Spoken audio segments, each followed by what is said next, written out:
the Rotary Conference is a good time to talk about geopolitics. It only shows how geopolitics has become a very fascinating topic for all of us to understand where we are currently among the global community of nations and where we want to go in the next many years. I think it's a fascinating topic to talk, and I'm equally sure that all of you will be delighted to join me to have a discussion about my reading of the world and where I think India will be in the next 25 years. Of course, I'm not going to talk politics here because this is not a political forum. And I respect the views and sentiments of all the friends who are gathered here, who might have different ideological underpinnings to their life and the way they make their electoral choice. If I'm able to bracket geopolitics into three divisions, it is the gold, which determined for a long time how the world is governed, and the American dollars, which is determining even now how the world is shaping up.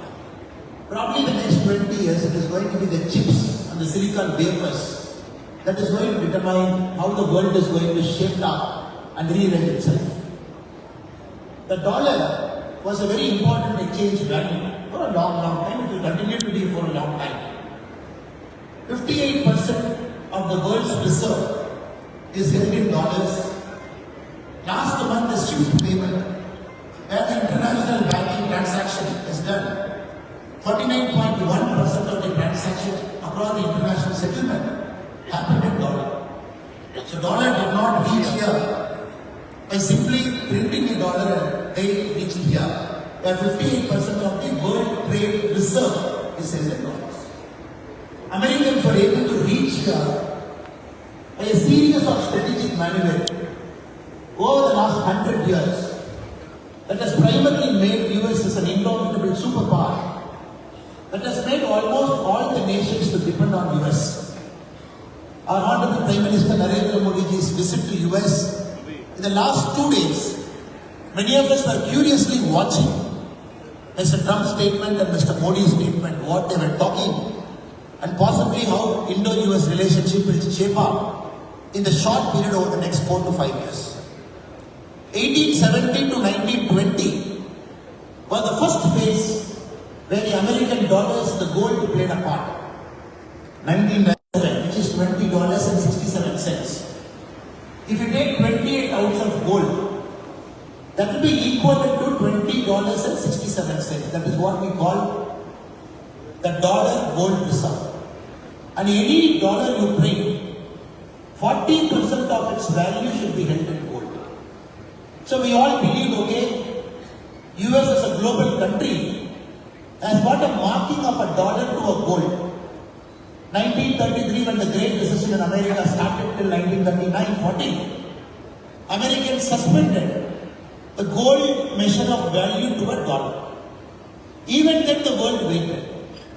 1944, they created the World Bank, in which the primary currency itself is dollar, because dollar is pegged to gold. So all of us never had a problem. We thought, okay, there is a world currency now. There is an IMF, there is a World Bank which is created in 1944, and dollar will be the underpinning value. And India, especially Coimbatore, has got a pride of place.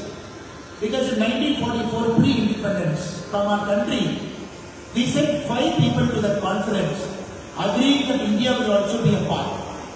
3 Englishmen and 2 Indians. And 1 Indian happened to be a guy from Coimbatore, Shanmugam Setti Ayya, who happened to be our first finance minister, also was part of the Bretton Woods conference. So no problem, it went on and on and on.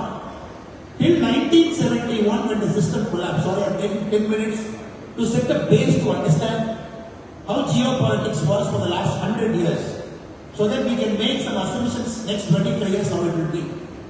1971, this concept collapsed. Now, it's a very fair value, you know. Dollar gold, 1 ounce, which is 28 gram of gold, is equivalent to $20.67. So all of us have a very fair belief that dollar as a currency is there because it is backed up by gold. 1971, when the model completely collapsed, and the US said, no more gold reserve to dollar, suddenly we didn't know what to do. Because none of the countries could match America's might even in 1971 at the point of time. Because by the time from dollar we were slowly shifting towards petrol, the newfound reserves. Middle East countries have found oil wealth in abundance and they were exporting petrol. A lot of countries were importing petrol and everybody wanted dollars, everybody wanted to print dollars. So Americans started recklessly printing dollars. They were printing dollars just like water. The American Federal Reserve became the preeminent global body in the world. Kuwait, Saudi Arabia, all the big countries like Russia at the point of time, the OPEC nations, it was holding all its petrol, either by selling getting dollars or by buying petrol by buying dollars. So dollar became so powerful. Americans determined the geopolitics of the world by using dollar as a medium. For example, Saudi Arabia. When Mr. Trump took over now, he said, somebody asked him, which is the first country you want to go to the world as the US president? Normally, if it is in India, if it is Sri Lanka, we all have a certain pattern. We go to our friendly neighbor. We go to our country that is very closest allied to us. Do you know what did Trump say? Trump said, last time when he took over, Saudi Arabia agreed to purchase $450 billion worth of US goods. So I went to Saudi Arabia as my first country. If Saudi Arabia agrees to buy $500 billion worth of US goods, I will go to Saudi now. Immediately, promptly, the Saudi king called Mr. Trump and said, Trump, don't worry, we are going to invest $600 billion in the US. So that is how dollar as a powerful medium, it shapes not only geopolitics, it also shapes how different countries deal with other countries in the world. So Mr. Trump's first foreign visit as American president is determined by which country is going to invest or buy American products at the American dollar value. So into this geopolitics, India as a country, we are observing, we are carefully watching, we are navigating how Bharat should be positioned in the next 25 years. It did not stop there. Right from 1971, all the countries which have a lot of petroleum, once you export petroleum out, you get dollars. So that dollars, you got to invest in other parts of the world. For example, we all know Daimler Chrysler, Benz car. Many of you own Daimler Chrysler, Mercedes-Benz. We all know it's a German company. But how many of you know the number one shareholder of the Daimler Chrysler, the Benz company, is the Kuwait Investment Corporation, which owns 9.7% of the Daimler Chrysler Corporation, because the money Kuwait is earning by selling petroleum, by getting that money, it has to invest in properties across the world. So though it could be a German company, but the petrol that is sold by a Middle East nation, that is traded in dollars, will decide in which country I am going to buy which company. We all know the Norwegian sovereign fund. Norway population is 55 lakhs. So 5.5 million. I think it is smaller than your Rotary district. If I take 3201, if I take the population within the Rotary district 3201, I think the population would be more than 55 lakhs. There are multiple districts. So Norway's population as a country is less than the Rotary district 3201. But the wealth fund they hold is $1.8 billion is Norway's sovereign wealth fund. For example, India, we are holding $690 billion as foreign exchange reserve. Norway is holding $1.8 trillion. Why? Because Norway was able to find petrol in North Sea. The politicians were very intelligent. They said we are a small country, Scandinavian country. Half the time we are in snow and cold. We need to generate revenue, keep this revenue safe for the next 20 generations. We don't have any right to spend this money now. Very carefully, each of the petroleum barrel they were selling from the North Sea, very carefully they started accumulating. Today it's worth 1.8 billion. Now you might ask me, what is $1.8 trillion worth? Norway has invested in 70 countries in 6,500 properties. They've invested in companies, they've invested in the global supply chain, they've invested in the manufacturing of big companies, they've invested in rental properties in London and New York. That money which they generate from their investment in 70 countries, it goes back into Norway sovereign wealth fund. That gives 20% of Norway's budget. That is why Norway happens to be one of the richest countries in the world. We have to understand the geopolitics. How dollar is a medium, how petrol is a commodity. When they both combine together, it determines the world politics and geopolitics, not only for the last many years, but also for the next few decades as well. If I go one step further, Americans are very clever. You're my dollar, your assets are held in my dollar, your SWIFT transactions are done in my dollar, you better buy my products back into your country. That is why Iran and US is fighting now. But once they were so close allies, Americans used to, when Iran sent their oil out, Americans used to send their fighter planes to Iran. Americans used to send their fighter planes to Saudi. So America used to benefit in multiple ways because dollar is the world's currency. Oil is flowing out. People are generating so much money that is again capped in dollar. So I have a defense company. All the big companies in US, I have to sell fighter jets, I have to sell missiles. So better you buy my product because you are holding this in dollar. How do you break this? Till anybody thinks of breaking this, America is going to be the superpower of the world for many years to come. That is why Mr. Trump, immediately after he took over, he said two things day one. He said, anybody who has put a tariff on American product that is entering into US soil, I am going to put a counter tariff for your product entering into my soil. He said number one. This affects all countries. Straight away he said, Canada, Mexico, all my neighbors are going to put 25% tariff. For China, he has already put 10% tariff. Countries like India, he said, I am going to put tariff on you because my Harley Davidson motorbike is costly, my America Boat is costly, my California wine is costly in India, I am going to put tariff on. Just man. Second, he said, if anybody thinks about creating a parallel global currency, I am going to levy 100% tariff on those countries. So you all know the story is the Brazilian president, Mr. Lula. This year they are the BRICS country. He said a few months back that BRICS country together, Brazil, Russia, India, China, South Africa, together all five of us, we will create a BRICS currency. Just imagine China in one side, India in one side, Brazil in one side, Latin American power. All five of us will create a BRICS currency that will also be dealt along with dollars.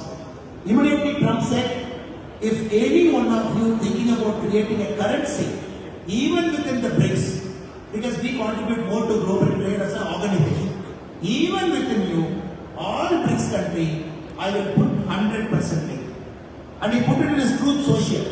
If anybody thinks about alternative dollar, you should say hello to tariff, goodbye to dollars.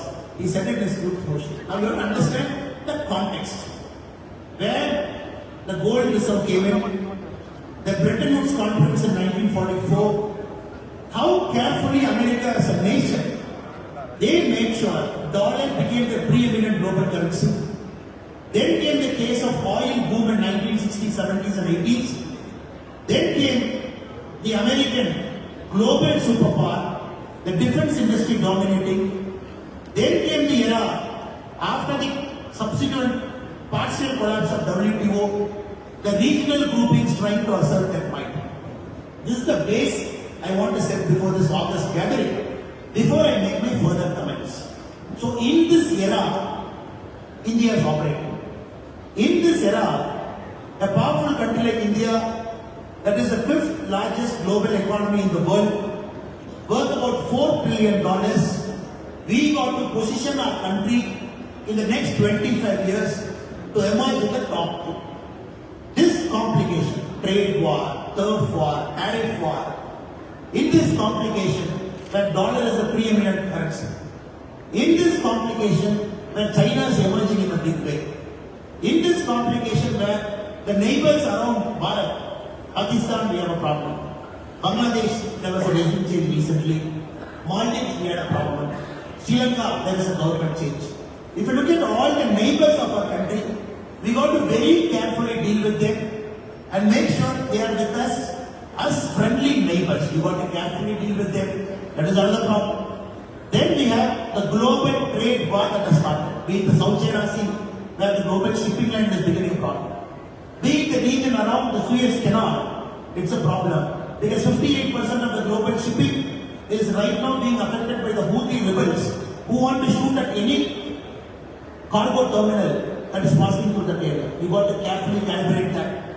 Then you have the biggest opportunity and problem, both in Africa, which holds critical minerals for the world's next phase of growth. Whatever the world is trying to do, we are entering into a phase of critical minerals that is going to decide how gold was, how dollars was. The critical minerals will decide the next 40 years where the world is going to go. And you all know for a fact, 70% of the world's critical minerals are controlled by China. Be it germanium, be it lithium. If you take all the top minerals, which is used for making chip, right from tungsten, China controls 70%. America is second country in the world which controls roughly about 20%. The rest of us, we are controlling 10%, all the countries in the world. So you got to carefully position yourself as a voter, or as a company guy, or as any person you are in India. Geopolitics will affect you personally. As a businessman, it will affect you. As a voting choice, it will affect you. Because next 50 years, we got to carefully position our country in the next 10 years so that we play a role in the next 50 years. Because I am taking America one side, China one side, and India one side. I am going to compare the last 70 years where each country was vis-a-vis the other country. US, 1931 depression, Bretton Woods Conference, creation of monetary fund, World Bank, trying to push dollar into a preeminent global currency. World War II, defense industry getting money, pushing in. After the defeat of Japan, Germany, US emerging as a tall global superpower. Then came the 50s and the 60s, which is the hippie and a lot of revolution that happened within the US and civil rights movement. Then again a boom from 70 to 80, 80 political instability, 90 stock market collapse. Again in US I'm talking. From 2000 onwards we are looking at a continuous boom of US for 24 years till now. Which means US has faced trouble. US decided which regime has to be in this Iranian revolution, change of governments in Latin America, gets formed. US has survived every single thing. US has survived every single thing and still it continues to be the global superpower even after this many years. Look at China. Again, if you look at China, such a great, culturally significant nation, which the Mings and all the dynasties at that point of time, very important country in the world. When Angus Madison says, around 1700, when 25% of the global GDP was dominated by India, and we also have to remember, 30% of global GDP was dominated by China in 1700. Such a big country, culturally such a rich country, because they believe they operate between heaven and earth. China is a country, culturally they believe they are below heaven and above earth. That's how Chinese civilization is. Now China is reasserting now. Napoleon Bonaparte once said, don't wake up China. China should always sleep. If China wakes up, it's a danger to the world. Because such a big civilization dominating the world, 1500 odd years, sleeping peacefully for 200 years.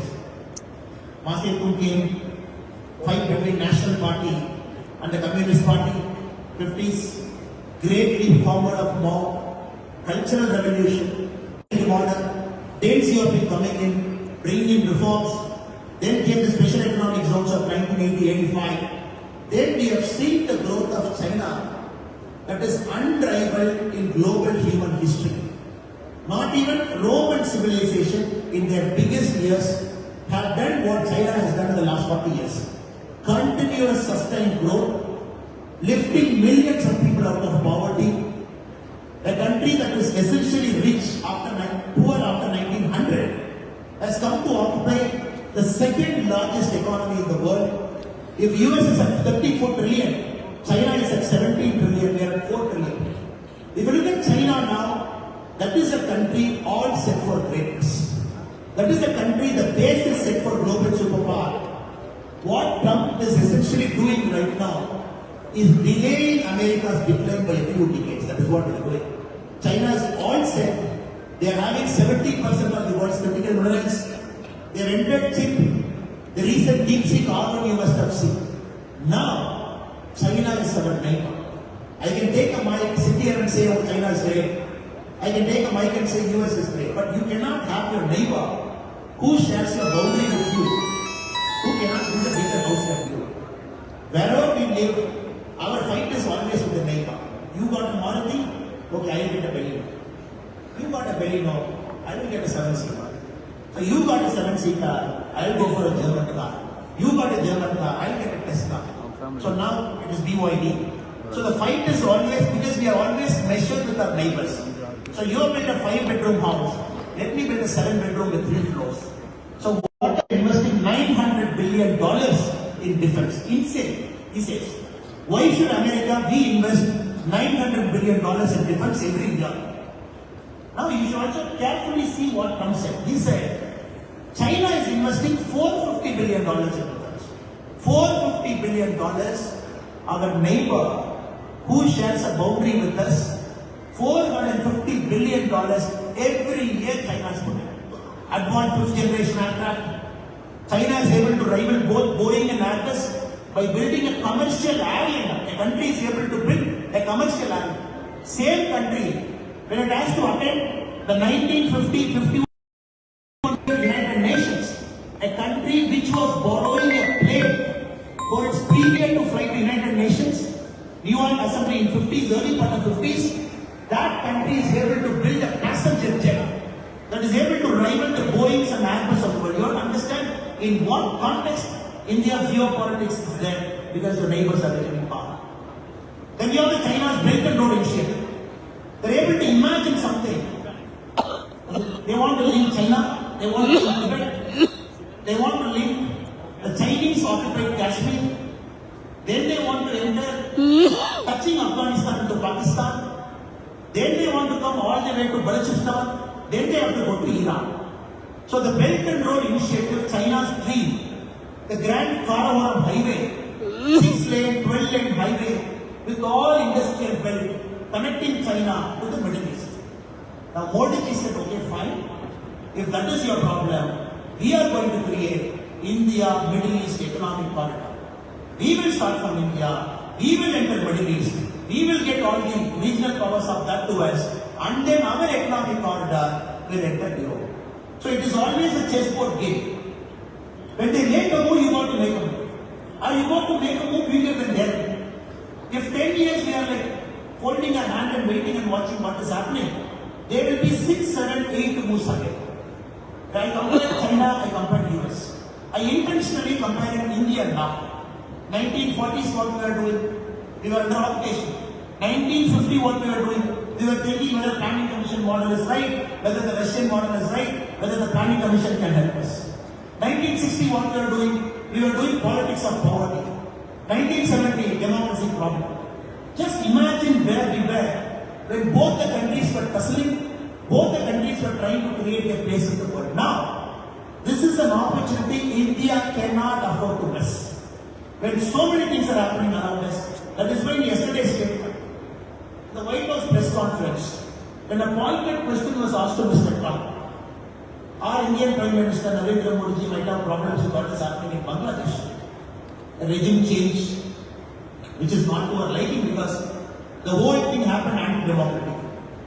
Toppling, making anti-India slogans, going after minority communities in Bangladesh who are Hindus. Temples getting attacked, vandalized. buildings getting burned. When somebody asked Mr. Trump, what do you think about Bangladesh? Mr. Trump said, look, that is not my problem. That is Modi's problem he will take. And that's a very significant statement coming from a world leader. Because when we are looking at how carefully the global powers are fighting across India's border, what Mr. Trump said yesterday is a very, very significant statement. He said, that is not my problem, that is Modi's problem. And we are growing so fast. And we are 4 trillion. This year alone in our budget, we are investing 15 lakh crore rupee for investments alone. 15 lakh crore rupee. For your kind information, if I am taking there are no politics, just for comparison purpose. 2013-14 budget, we have invested 1 lakh crore into India's infrastructure. Yes, we know when we build roads, when we build ports, we are still not, Modi is still not done. When he took over in 2014, we had 73 airports. 73. 2025, we are having 158 airports. Modi in France said, just few days back, he said, I am not done. We will have another 120 airports. So India's airport is going to jump to 278 by the end of 2032. So this is needed because we are telling the world, don't take us lightly. We are earning money, middle class is working hard, corporates are earning money. Reliance Industries, we can accuse them. We can say, oh, big monopoly, this conglomerate, this.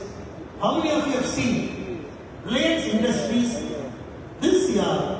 They paid a net tax of 1,86,000 crore, which is 4% of India's budget. One single company in India, it paid 4% of India's budget. Reliance in the last 10 years have paid 11 lakh crore for it. We can come and we can say this company is bad, that company is bad. A company in India has gone to that size and scale. It is funding 4% of India's budget. To put things in perspective, India's tax base now, number of people who pay tax, 7.9 crore. The number of people who are paying tax in 2014, 3.45 crore. Which means we have added 4.45 crore tax people in the last 10 years.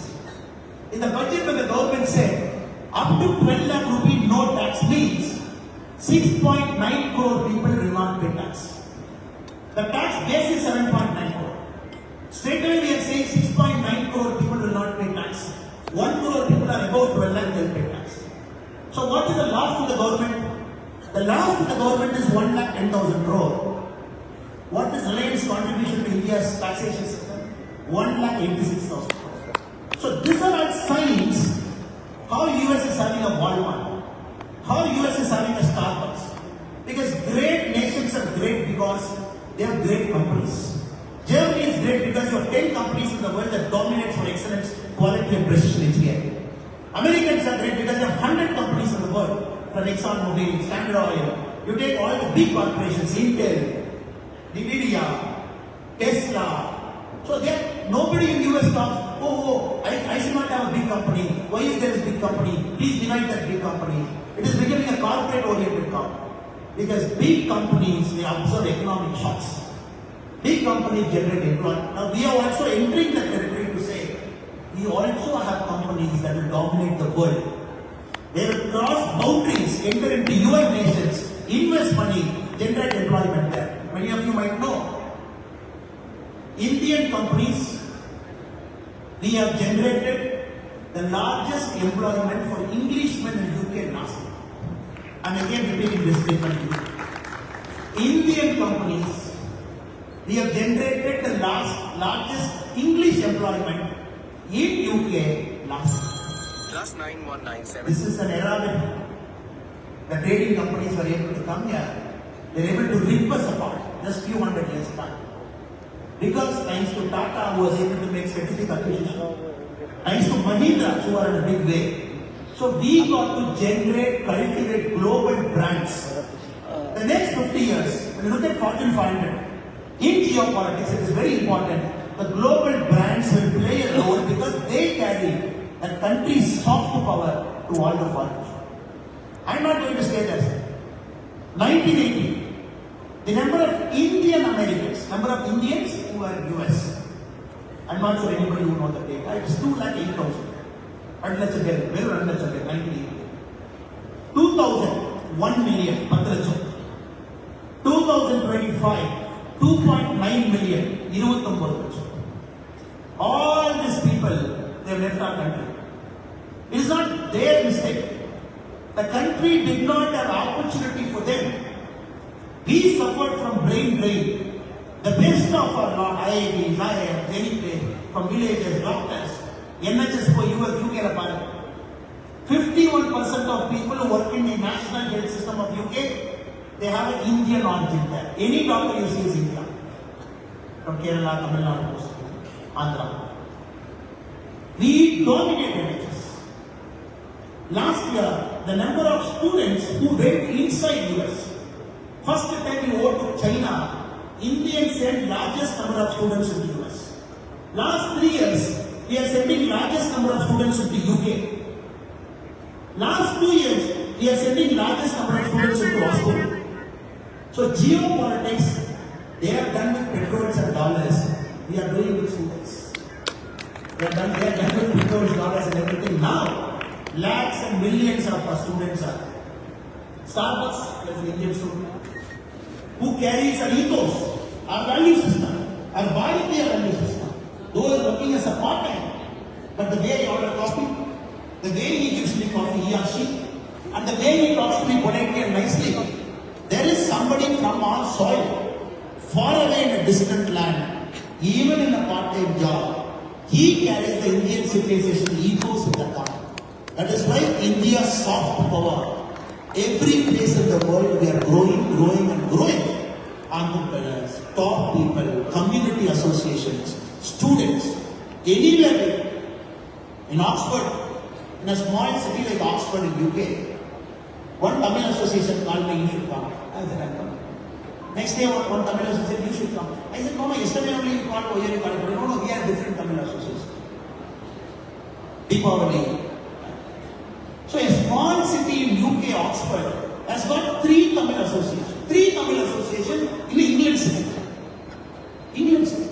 So everywhere else in the world, our soft power is on the rise. People want to come to our country. Kumbh Mela, they have crossed 64 crore. 64 people have come to Kumbh Mela. They have taken snan from Ganga Mata. They have offered their prayers. But how many of us know? Multiple crores they come from outside India. Multiple crores of people. They can see what is Kumbh Mela. How religious congregations are. So in geopolitics, we are having our own strength. But we have to reach there. We have to invest in infra. Create opportunities for young people. Get them employed. Generate big companies in the country. They become our global icons. Travel across border. Invest money. Dominate it. So I am very, very confident.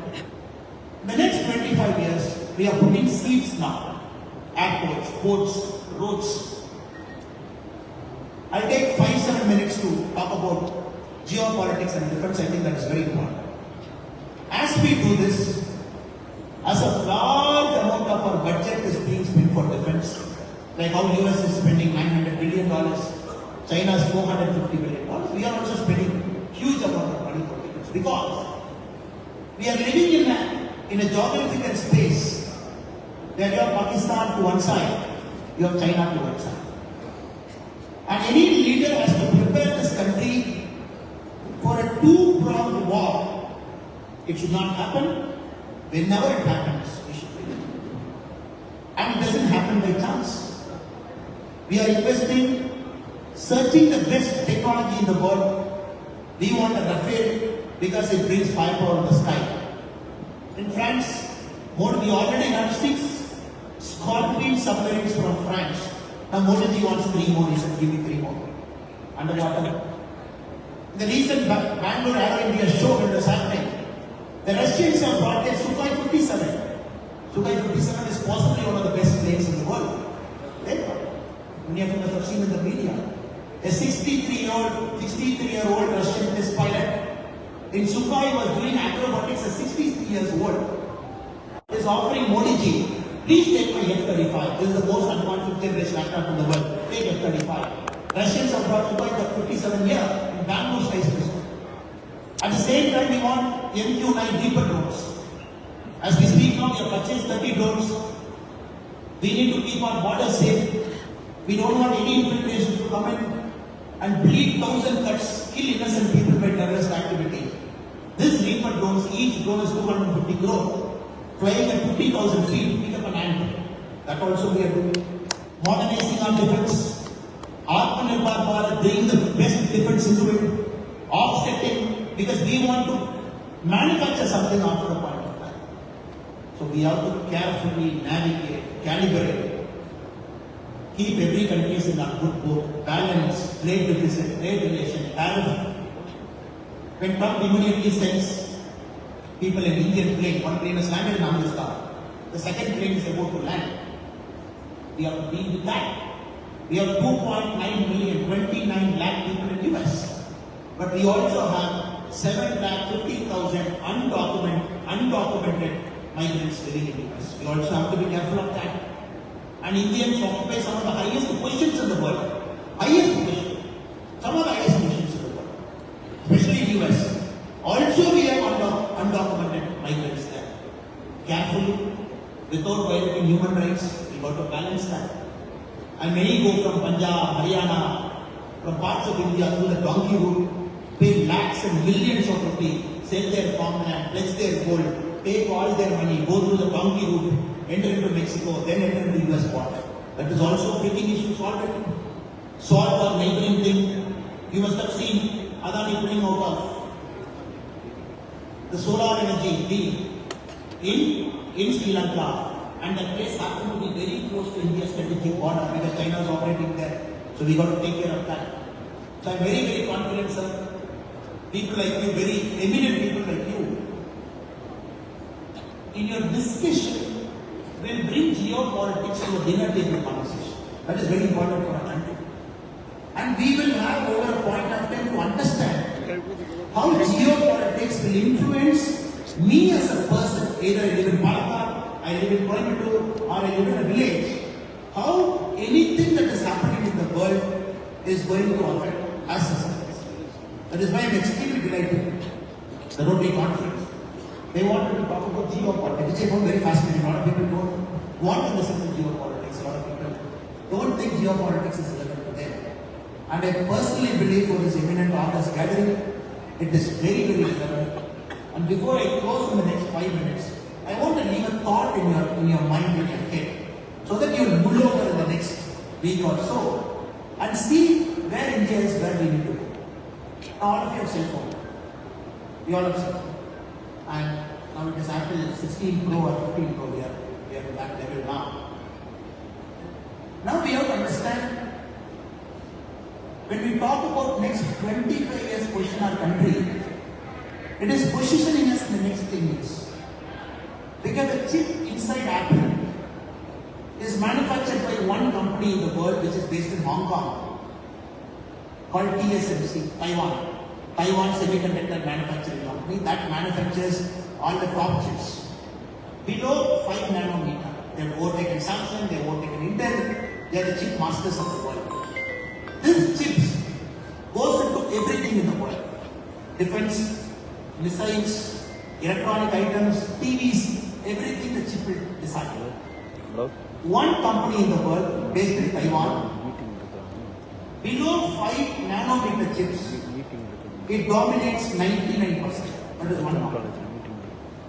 One company in the world, in Netherlands called ASML, one company manufactures machine that can manufacture the 5 nanometer chip.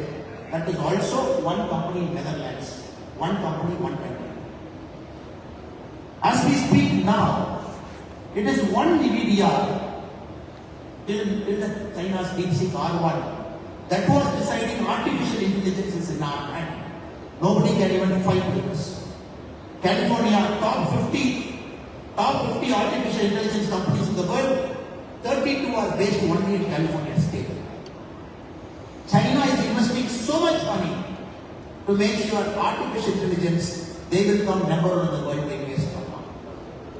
Now India, We have also got a chip mission, semiconductor mission, where we have allocated 76,000 crore to say, we also want to get into chips. We also want to manufacture 65 nanometer, 40 nanometer, 28 nanometer and some. So please read the document. We also very clearly want into that.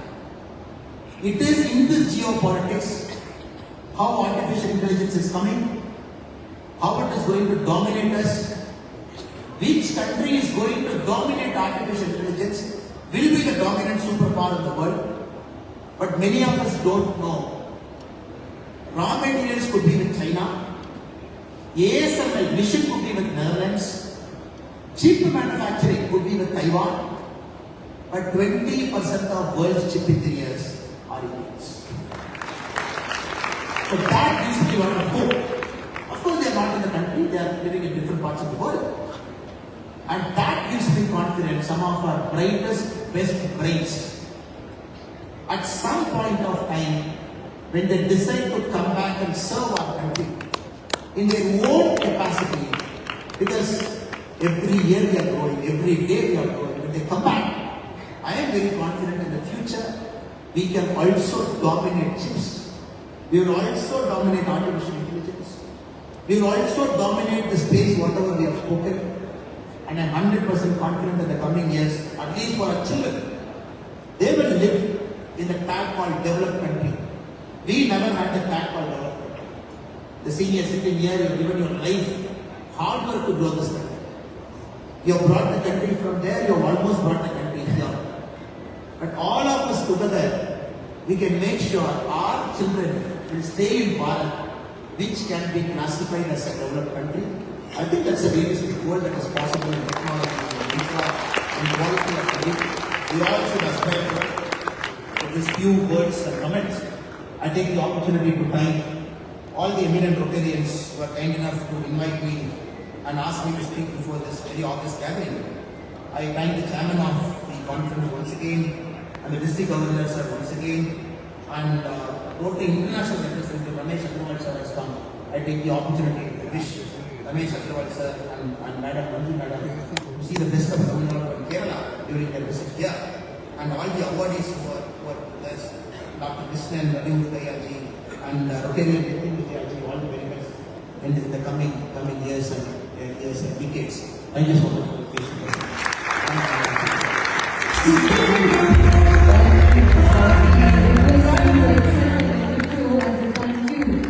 On behalf of Rotary International District Region 01, and thank you very much for shedding light on